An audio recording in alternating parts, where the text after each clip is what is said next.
François Keffer, éducateur de football depuis l'âge de 16 ans. J'ai pu passer de catégorie en catégorie au niveau de l'entraînement du football. J'ai passé mes diplômes au niveau de la Fédé pour devenir entraîneur de football. Et puis voilà, il m'a semblé intéressant donc à un moment donné d'écrire un ouvrage sur le football et sur une méthode d'entraînement au vu de mes différentes expériences, de mes différentes rencontres. Je pense que malheureusement le mot plaisir est très peu utilisé dans le football actuel au niveau de la formation des jeunes. On focalise trop sur le résultat et donc toutes ces notions de plaisir et tous ces messages à faire passer au niveau des enfants sont occultés parce qu'on part du principe que si on parle plaisir, on est dans l'amusement, on n'est plus dans quelque chose de sérieux. Alors moi je dis qu'effectivement le mot plaisir et le mot efficacité vont très bien ensemble. Et ce livre effectivement il tourne autour de cette notion principale que s'il n'y a pas de plaisir, il n'y a pas d'apprentissage de manière très approfondie, de manière très efficace du joueur. Mais maintenant effectivement c'est pas du plaisir loisir et je l'explique dans mon livre justement comment aborder cette notion de plaisir. Bon, il y a différents axes, on va dire, où je me démarque, c'est que dans un premier temps, pour moi l'apprentissage va passer par exclusivement l'entraînement du jeu répétitif et non plus des séances analytiques, un ballon par joueur, avec donc cette idée que le joueur va progresser avec son ballon. Donc c'est exclusivement faire du début à la fin. Et la deuxième notion, c'est qu'à travers ces jeux, c'est sans arrêt poser des questions aux joueurs sur ces problématiques de jeu. Et parce qu'il va répondre à ces problématiques, il va comprendre ses erreurs et parce qu'il va comprendre ses erreurs, il va progresser. La méthode actuellement traditionnelle, elle est de corriger, d'expliquer, de démontrer. Donc le joueur lambda, il n'a rien à découvrir, il est robotisé. Moi, le fait de lui poser des questions, ça le met acteur de son propre apprentissage. J'essaye de dire que ça va le rendre intelligent parce qu'il va répondre aux différentes problématiques. Et sur ces deux axes, on va dire principaux, je pense me démarquer de la Fédé. Avec d'autres axes comme la préparation au match, où encore une fois, c'est le joueur qui prépare son match et non l'entraîneur qui explique dans les vestiaires.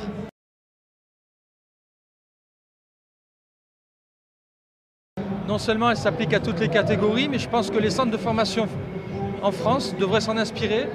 J'ai fait une démonstration à Montpellier au centre de formation où je pense que les responsables là-bas ont été bluffés quelque part de ma façon de faire. Les joueurs d'ailleurs ont, sur des interrogations ensuite, des questions qu'on leur a posées, comment vous avez trouvé la méthode, ça a été unanime, ils ont trouvé ça génial, super comme ils l'ont dit.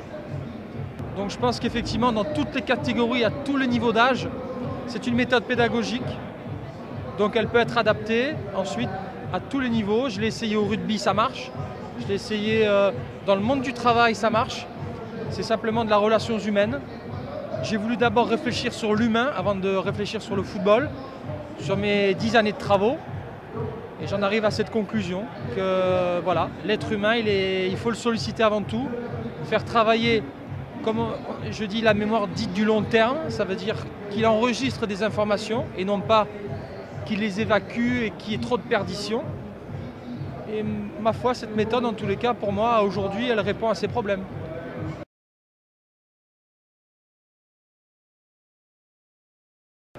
Durant 4 années, j'ai eu l'occasion d'affronter régulièrement des clubs professionnels dans ma catégorie de 13 ans. Ils ont tous été bluffés par notre jeu de réflexion, d'intelligence, de placement sur le terrain. Et systématiquement, on leur a posé des problèmes. Les clubs pro s'entraînent 4 fois par semaine. Moi, je m'entraînais uniquement 2 fois par semaine. Et malgré ces 2 séances d'entraînement par semaine, alors qu'eux s'entraînaient 4 fois avec tout ce qui va avec, systématiquement dans les tournois, on leur a posé des problèmes. On a régulièrement été cités comme une équipe attrayante qui proposait du beau jeu, avec des joueurs qui se posaient beaucoup de questions. Donc voilà, je l'ai vécu en plus de l'intérieur, c'est pas que de la théorie, je l'ai vraiment mis en pratique. Donc je confirme que l'entraîneur lambda qui mettra en pratique cette pédagogie après avoir lu le livre, en plus, il aura un résultat instantané au bout de, je dis, une dizaine de jours.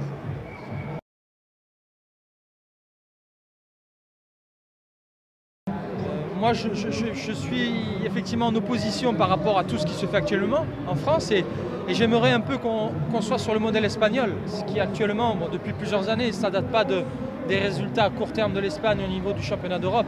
Il y a bien longtemps que l'Espagne actuellement est sur le devant de la scène au niveau donc des jeunes et du jeu. Effectivement, moi je suis effectivement pour essayer de proposer à travers ma méthode aussi de construire une équipe qui va proposer du jeu, qui va poser des problèmes à l'adversaire par le jeu. Et que le physique, à un moment donné, oui, il est important, bien évidemment, dans une équipe, mais il est par défaut. Le physique va venir se caler sur le beau jeu. Donc moi, aujourd'hui, je propose une méthode, en tous les cas, qui va effectivement mettre en avant cette idée de style de jeu, où aussi cette notion de grand sera balayée. Pour moi, je ne suis pas médecin, je suis entraîneur de football. Un bon joueur, s'il est petit, c'est un bon joueur, donc lui m'intéresse. Et que ce bon joueur-là, pour moi, à un moment donné, quand on voit des joueurs de petite taille qui actuellement apportent un plus au football mondial, Messi, Xavi, Iniesta, Fabregas, bon, ce n'est pas des joueurs grands, mais ce sont des joueurs talentueux. Donc je suis pour effectivement chercher à former ce style de joueurs-là. Il y en a en France, on les oublie ces joueurs qui sont petits, au détriment des grands qui sont physiques costauds. On voit qu'à l'arrivée, on a un football pauvre. Et malheureusement, je dirais que Zidane a caché, vraiment, c'est l'arbre qui a caché la forêt, où à lui tout seul, il a porté le football français, où ça a caché toutes ces lacunes qu'on a eues, et où aujourd'hui, sans lui, on voit qu'il n'y a plus rien, quoi.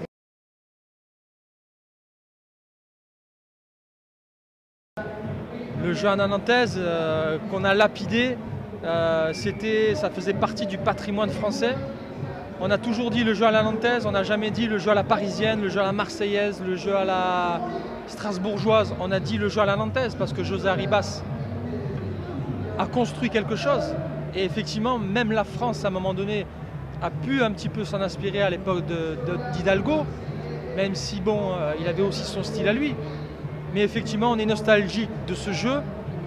Il y avait un style, encore une fois. Il était ce qu'il était, mais en tous les cas, les gens payaient pour aller voir ce style-là, quoi. En plus, c'était un style qui gagnait, puisque Nantes arrivait à gagner, arrivait à sortir des jeunes dans le centre de formation. Bon, on a gâché tout ça, quoi. Et il faut retrouver toutes ces notions. Parce que le football français, pour moi, actuellement, se meurt dans de l'approximatif. Et voilà, ce livre, en tous les cas, va dans le sens inverse. Et j'espère un jour être écouté et pouvoir faire passer ce message en haut, même si c'est très très difficile, parce que je suis différent. Et quand on est différent, on a du mal, mais j'y crois. Et à aujourd'hui, beaucoup d'entraîneurs l'appliquent avec succès. C'est déjà mon bonheur d'échanger avec ces gens-là. J'espère un jour y arriver malgré tout au niveau des instances du football.